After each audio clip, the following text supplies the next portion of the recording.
Pemirsa, kita tidak tahu kapan musibah dapat terjadi, namun kita tentunya harus mengantisipasinya. Siap dengan hal tak terduga, itulah topik perbincangan kita tentunya dalam Cerdas 5 Menit. Dan bersama saya Chandra Dewi, di studio Metro Manulife telah hadir Bapak Muhammad Irsan, Head of Training and Development dari Manulife Indonesia. Selamat pagi Pak Irsan. Pagi Chandra. Pak Irsan, ini banyak sekali masyarakat yang masih enggan berasuransi Pak. Kiranya ini kenapa, penyebabnya apa? Mengapa mereka merasa tidak perlu memiliki asuransi?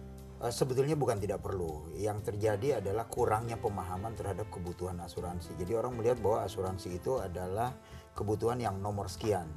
Nah biasanya orang baru akan sadar pada saat terjadi sesuatu. Misalnya sakit ataupun ada kemalangan, meninggal dan sebagainya. Baru mereka melihat bahwa oh asuransi itu sebetulnya kita butuhkan.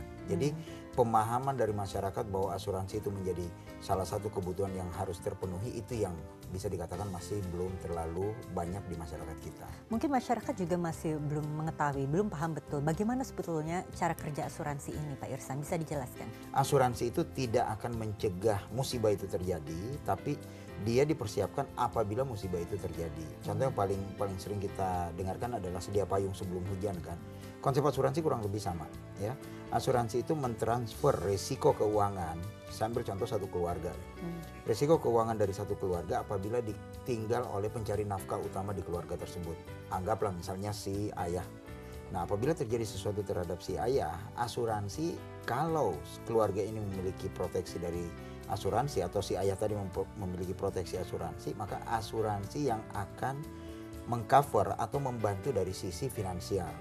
Risiko itu yang ditransfer. Tadinya dimiliki oleh si ayah itu sendiri, sekarang ditransfer ke perusahaan asuransi kalau sesuatu yang tidak diharapkan tadi terjadi. Oke, tapi kembali lagi Pak, biasanya masyarakat jika belum kejadian itu masih belum menyadari ya Pak ya. Terjadi. Nah kiranya apa yang bisa dilakukan untuk paling tidak meyakinkan masyarakat bahwa berasuransi itu sangat dibutuhkan?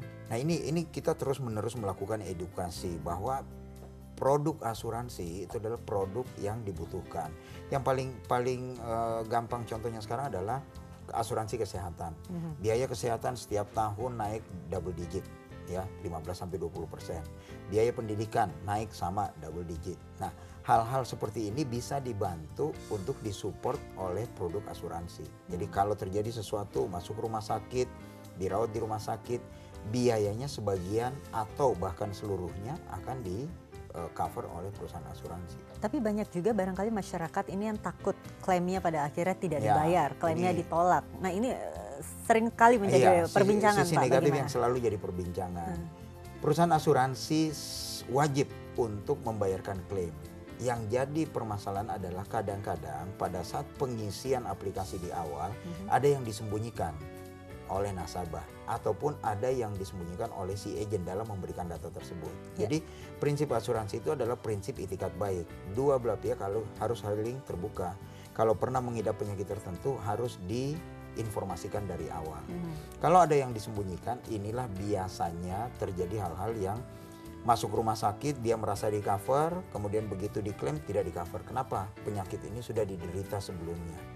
Nah, produk tersebut sudah menyatakan hal ini di awal, tapi si nasabah tetap menutupi misalnya, atau si agen yang menutupi hal tersebut. Jadi untuk itu kita harus selalu terbuka, mulai dari awal terbuka. Kalau itu terjadi, klaim harusnya layak untuk dibayarkan.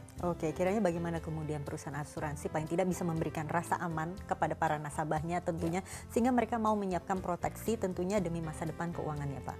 Ya untuk membuat masyarakat menjadi aware atau sadar terhadap asuransi ini kita terus melakukan edukasi seperti yang saya sampaikan tadi, dan juga bukan hanya buat nasabah, buat agen atau tenaga pemasar, contohnya di Manulife itu diajarkan bahwa mereka harus menceritakan sejelas mungkin mengenai fitur produk, mengenai kenapa ini dibutuhkan. Jadi bukan hanya menjual kemudian nasabah membeli, tapi kenapa ini penting buat si nasabah itu yang harus dijelaskan. Karena nasabah tidak akan membeli kalau dia tidak merasa ini penting dan sesuai dengan kebutuhan dia. Baiklah Pak Irsan, terima kasih banyak Pak atas informasi dan juga kehadirannya Pak ya. Namun saya harus mengakhiri perbincangan kita kali ini pemirsa. Saya Chandra Dewi, Cerdas 5 Menit, Cerdas Finansial. Sampai jumpa. Dipersembahkan oleh